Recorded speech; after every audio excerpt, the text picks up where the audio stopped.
നടക്കാൻ പോകുന്നത് പൂർണിമയുടെയും സഞ്ജയുടെയും പുനർവിവാഹമാണെന്ന് സഞ്ജയെ പറഞ്ഞു വിശ്വസിപ്പിക്കും. എങ്ങനെയെങ്കിലും പൂർണിമയെയും മകളെയും തിരിച്ചു പിടിക്കാൻ നടക്കുന്ന സഞ്ജയ് എന്റെ കെണിയിൽ വീഴും. എന്നിട്ട് ഭക്ഷണം കഴിക്കും. അഞ്ജു ചെല്ലഞ്ജു, ഇനി ഒരു ടെൻഷനും വേണ്ട. നിനക്ക് എന്ത് കാര്യം ഉണ്ടെങ്കിലും ധൈര്യമായിട്ട് എന്നെ വിളിച്ചോ. ഒരു ചേച്ചിയായിട്ട് എപ്പോഴും ഞാനുണ്ടാവും. Thank you ദുർഗെ. നിന്നോടുള്ള നന്ദി സ്നേഹവും എന്നും എന്റെ മനസ്സിലുണ്ടാവും. നന്ദിയൊന്നും വേണ്ട. നീ ചെല്ല്, പോയി കഴിച്ച് കുറച്ചു നേരം സ്വസ്ഥമായിട്ട് കിടക്ക്. ചെല്ല് പോ. അല്ല, നീയും കിരണും ഇന്ന് ഇവിടെ തന്നെ നിൽക്കല്ലേ? അയ്യോ അല്ല മുത്തശ്ശി, ഞങ്ങൾക്ക് പോണം. അവിടെ ചെന്നിട്ട് കുറച്ച് അത്യാവശ്യമുള്ള കാര്യങ്ങളുണ്ട്. അയ്യോ, എന്നാ വാ.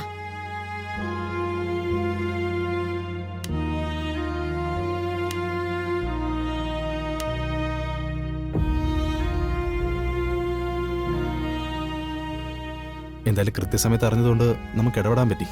ഇനിയൊന്നും പേടിക്കാനില്ല. തിരക്കുകളൊക്കെ കഴിഞ്ഞ് രണ്ടുപേരും കുറച്ചു ദിവസം മുത്തശ്ശിയോടൊപ്പം നിൽക്കണം. ഞങ്ങൾ വരാം മുത്തശ്ശി. കിരണോടും കൂടിയാ പറഞ്ഞത്. നിങ്ങളെ കൂടെ കുറച്ചു നേരം സമയം ചെലവഴിക്കാൻ മുത്തശ്ശിക്ക് ആഗ്രഹമുണ്ട്. വരാം മുത്തശ്ശി.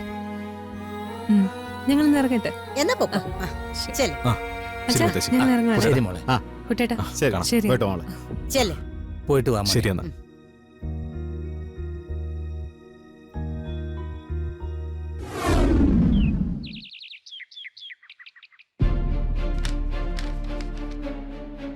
മാഡം ഒന്ന് ചെക്ക് ചെയ്ത് എന്തെങ്കിലും കറക്ഷൻ ഉണ്ടെങ്കിൽ പറയണം.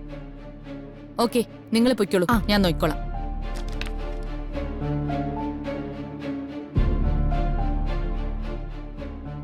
എത്ര നാളത്തെ എന്റെ ഡ്രീമാണെന്നറിയോ? എന്താ മാഡം ഇത്? ഞാനും സഞ്ജയുമായുള്ള വിവാഹത്തിന്റെ ഇൻവിറ്റേഷൻ.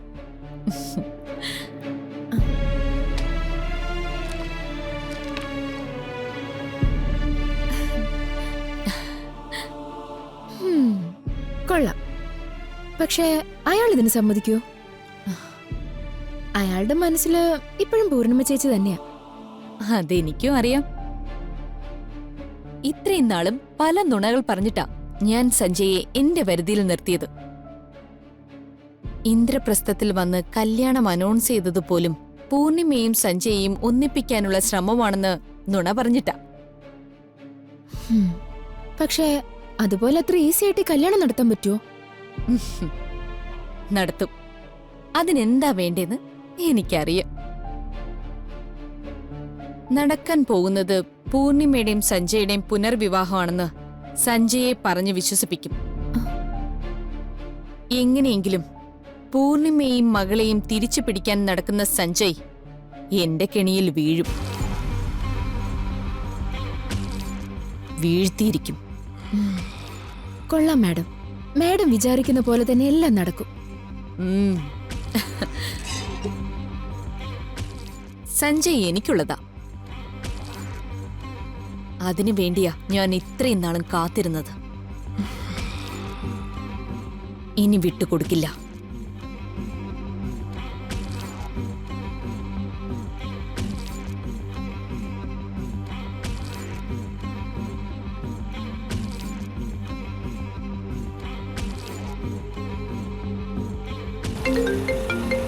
കിരൺ, ഒന്ന് വണ്ടി നിർത്തി.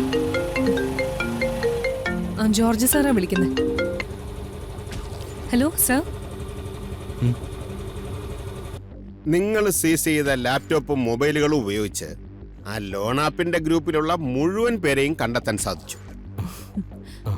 നമ്മൾ മാത്രമല്ല, കേന്ദ്ര ഏജൻസികളും അവരെ പറ്റി അന്വേഷിച്ചുകൊണ്ടിരിക്കുകയായിരുന്നു.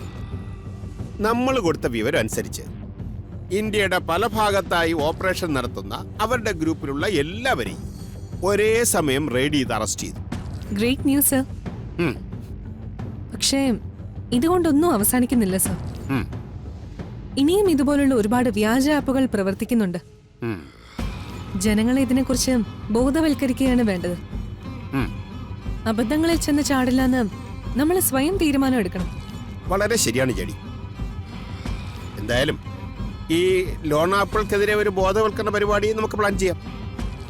ആ ഓക്കെ സാർ, വളരെ നല്ല കാര്യം. ശരി ചെടി, ഓക്കെ. ശരി സാർ. ഓ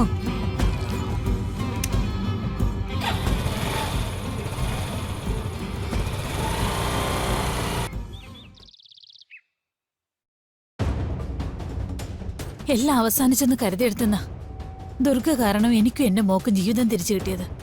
അതൊക്കെ ശരിയാ. പക്ഷെ നീ ആ കിരണിനോടും ദുർഗയോടും നന്ദി പറയേണ്ട കാര്യമൊന്നുമില്ലായിരുന്നു. നന്ദി പറയാൻ മാത്രം അവരൊന്നും ചെയ്തതായിട്ട് എനിക്ക് തോന്നുന്നില്ല. അല്ല നാത്തൂനെ, അവരാ എന്റെ മോളെ എനിക്ക് തിരിച്ചു തന്നത്. കൃത്യസമയത്ത് അവരിടപെട്ടില്ലായിരുന്നെങ്കിൽ എനിക്ക് എന്റെ മോളെ നഷ്ടമായേനെ. ദുർഗയ്ക്ക് അറിവായ കാലം മുതൽ ഞാൻ അവളെ ദ്രോഹിച്ചിട്ടേ ഉള്ളൂ.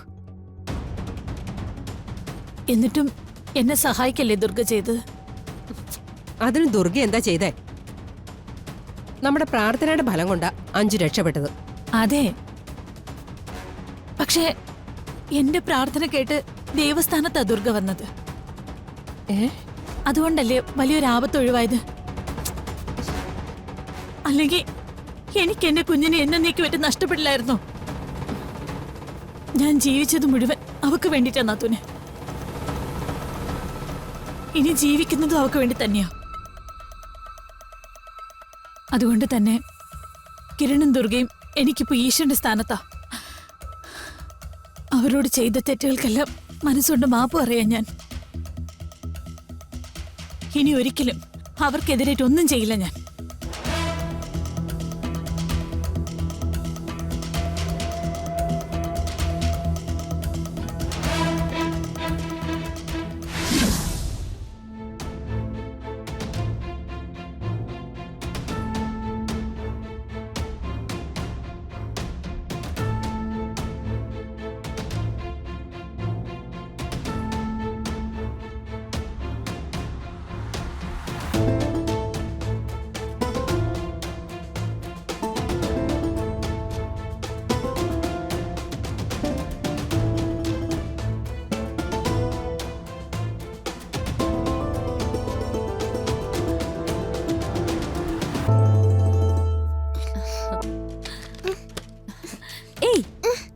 അവിടെ നിൽക്ക്. ശരിക്കും ഇത് നിനക്ക് തന്നെയാ ആദ്യം തരേണ്ടത്.